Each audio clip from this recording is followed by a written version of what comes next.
I found that nothing in life is worthwhile unless you take risks.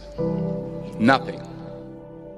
Nelson Mandela said, "There is no passion to be found playing small and settling for a life that's less than the one you're capable of living." Now, I'm sure in your experiences in school and applying to college and picking your major and deciding what you want to do with life, I'm sure people have told you to make sure you have something to fall back on. Make sure you got something to fall back on, honey. But I never understood that concept, having something to fall back on. If I'm going to fall, I don't want to fall back on anything. I want to fall forward. I figure at least this way I'll see what I'm going to hit. Without consistency, you'll never finish. So do what you feel passionate about. Take chances. Don't be afraid to fail. There's an old IQ test, was 9 dots, and you had to draw 5 lines with a pencil within these 9 dots without lifting the pencil. The only way to do it was to go outside the box. Don't be afraid to think outside the box. Don't be afraid to fail big, to dream big. But remember, dreams without goals are just dreams. Reggie Jackson struck out 2,600 times in his career, the most in the history of baseball. But you don't hear about the strikeouts. People remember the home runs. Fall forward. Thomas Edison conducted 1,000 failed experiments. Did you know that? I didn't know that. Because the 1,001st was the light bulb. Fall forward. Every failed experiment is one step closer to success. You've got to take risks, and I'm sure you've probably heard that before, but I want to talk to you about why that's so important. You will fail at some point in your life. Accept it. You will lose. You will embarrass yourself. You will suck at something. There's no doubt about it. And I know that's probably not a traditional message for a graduation ceremony, but hey, I'm telling you, embrace it, because it's inevitable.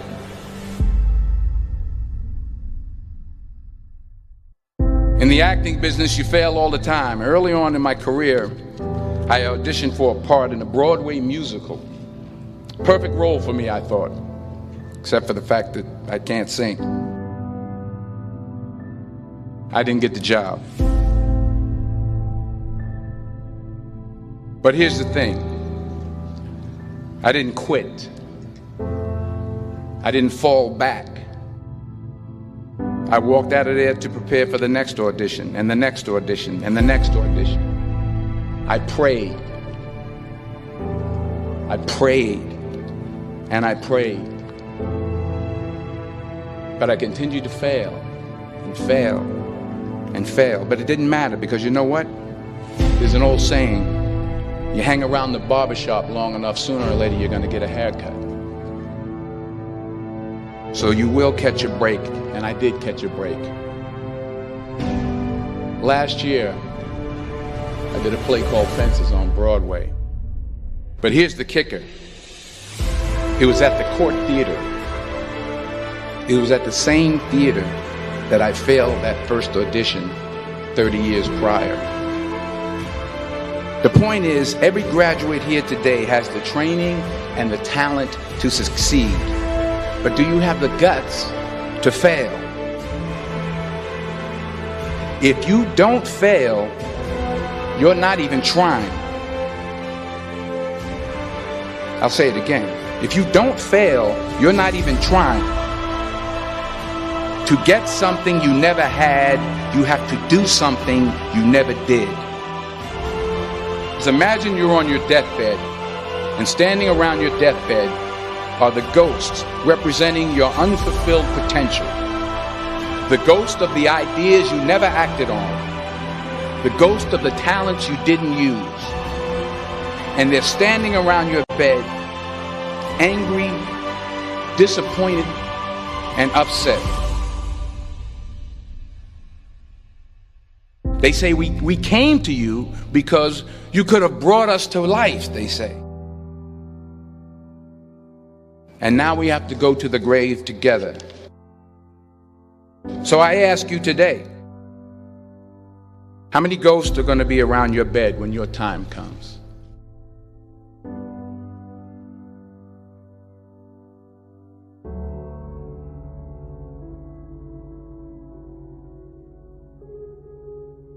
I just got back from South Africa. It's a beautiful country, but there are places there with terrible poverty that need help.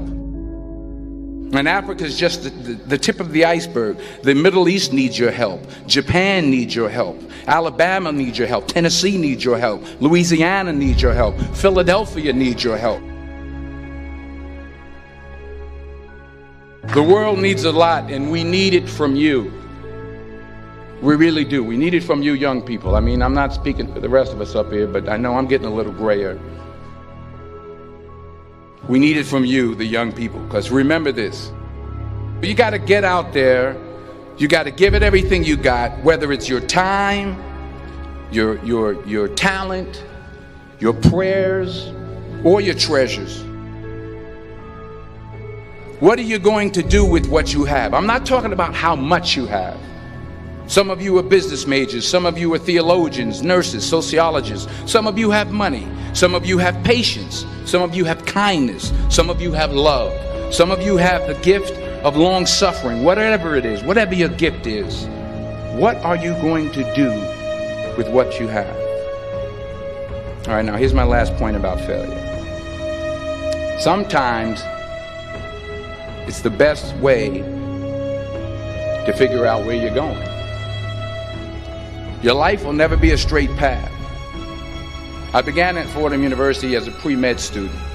I took a course called cardiac morphogenesis. I couldn't read it, I couldn't say it, I sure couldn't pass it. So then I decided to go into pre-law, then journalism.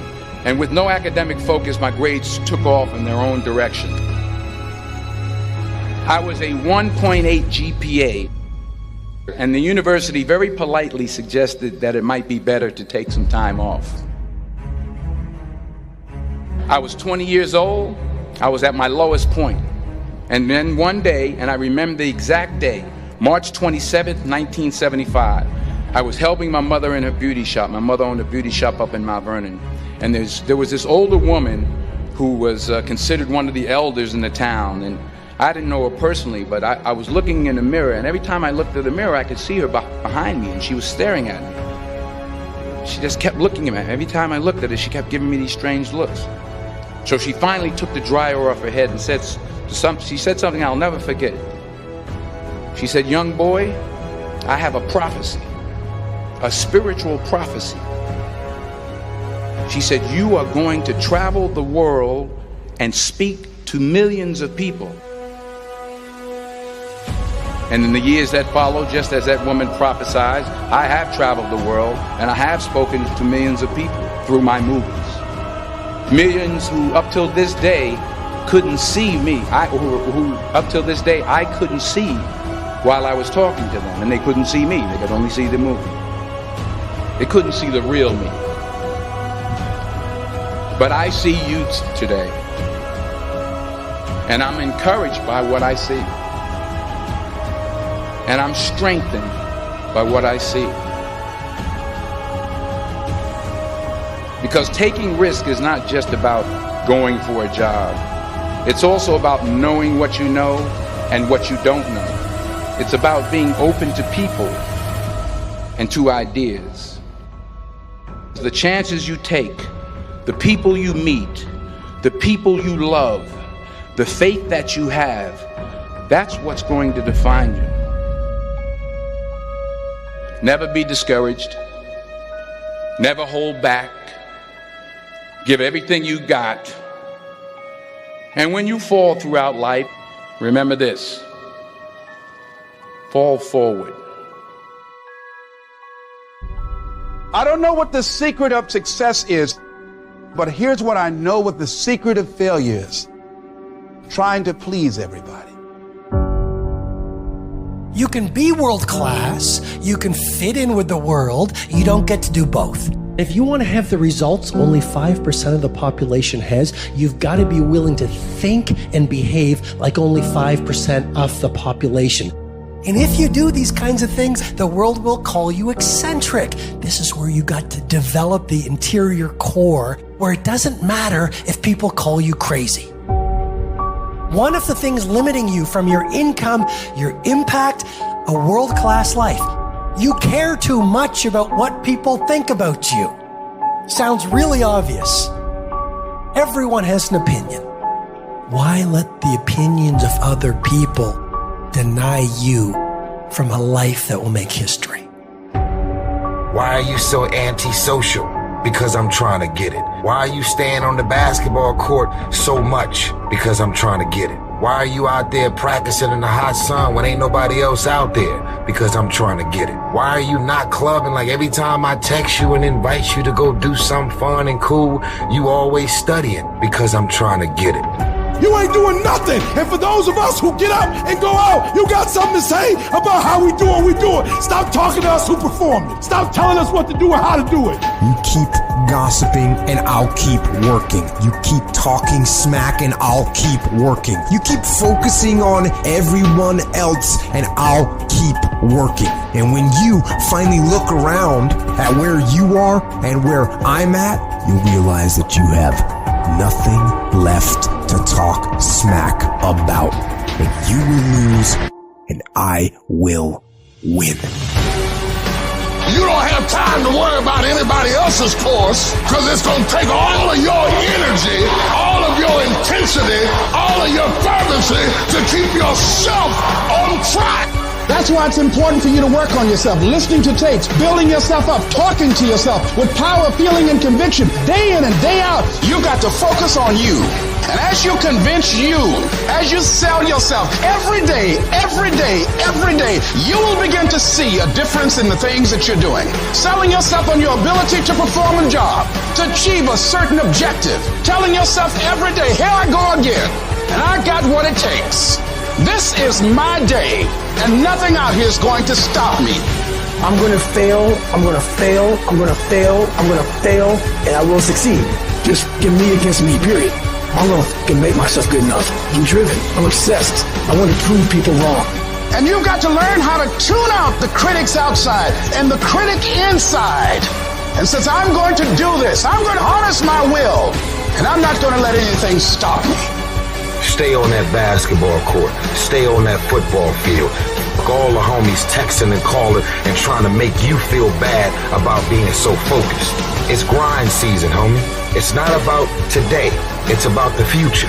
Do the work now, and all of the shit that you could ever want to do for your family, your kids, your loved ones, it's all going to be on a whole nother stratosphere. It's you if it's going to happen. Not about the failures. Not about your disappointments. Not about the defeats. Not about your mistakes. Not about what you don't have. Not about who doesn't approve of you.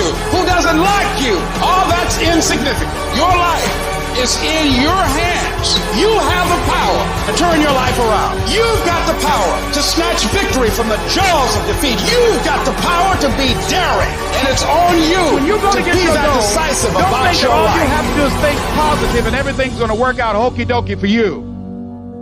You will experience the storms of life. See, most people, ladies and gentlemen, are stoppable. Most people, all you have to do is tell them no. All you have to do is make it inconvenient for them. All you have to do is make it difficult for them, and they'll stop. See, they didn't know that goes with it. That goes with the territory. That when you want to grow, when you want to achieve, when you want to experience more, all hell will break loose. Everything that can happen will happen. See, it's one thing to believe when you got money in your pocket. It's one thing to believe when your marriage is working out and you got your health. It's easy to believe then. Oh, but when you get that diagnosis, say you ain't gonna be here long. When you lose your job, when someone you thought you'd be with for the rest of your life say, no, we can't do this no more. That's when you have to stand. There's something about you. There's a power in you that regardless of what happens to you, you can stand up inside of yourself. You've got to get to the point in your life where you say, I have had it. I'm not going to live like this anymore. No, there's got to be more for me. You got to draw the line. Don't go through life feeling like you're powerless. Victims are people that are powerless. You're not powerless. You are powerful. You direct the power in your life. Whatever your life is right now, it is a duplication of your consciousness. It's a result of how you have decided to use your power. That's not who you are. That's just a perverted use of your power that you aren't satisfied with.